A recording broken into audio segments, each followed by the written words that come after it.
What's going on, guys? So in today's video, we'll be looking at why WNBA MVP Elena Delle Donne does not belong in the 50-40-90 club.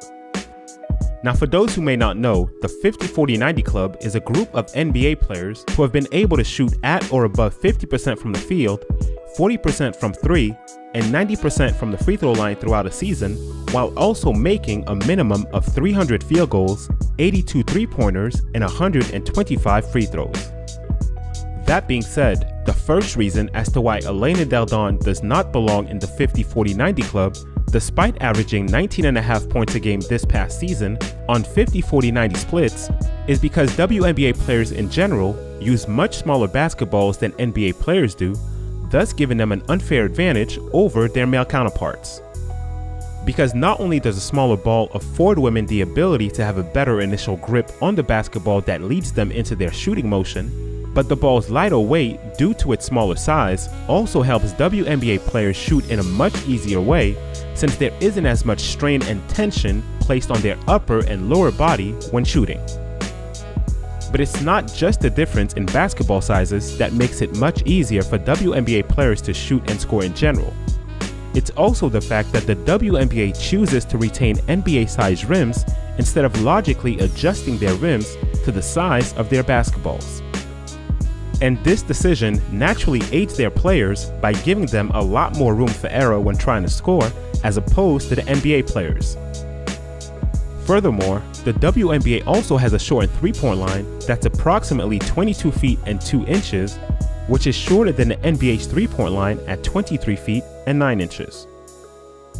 Now, while these are some of the more obvious reasons as to why Elena Delle Donne simply does not belong in the same 50-40-90 club as her male counterparts, other notable reasons include the fact that WNBA players can only play a maximum of 34 games per season, which is 48 games less than NBA players, and can only log in a maximum of 40 minutes per game, which is 8 less than the NBA standard. And the reason why games and minutes played matter is because these oftentimes lead to fatigue throughout the course of a season, which tests a player's mental fortitude and separates those who are truly efficient players from those who simply manage to have a great start to the season.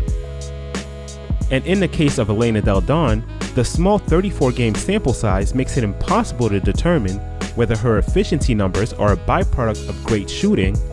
or just a byproduct of a great start to the season that may not have been sustainable had the season been longer. Especially when her shot totals aren't enough to qualify for the 50-40-90 club in the first place. Which is why all of these different variables must be put into context when looking at WNBA players in relation to their male counterparts. Because these variables speak to the degree of difficulty between both leagues that cannot be overlooked, especially when it comes to the overall talent. This is why even former G League player Quinn Cook and Kostas Sloukas of the EuroLeague are never mentioned as being in the 50-40-90 club despite achieving the efficiency threshold needed.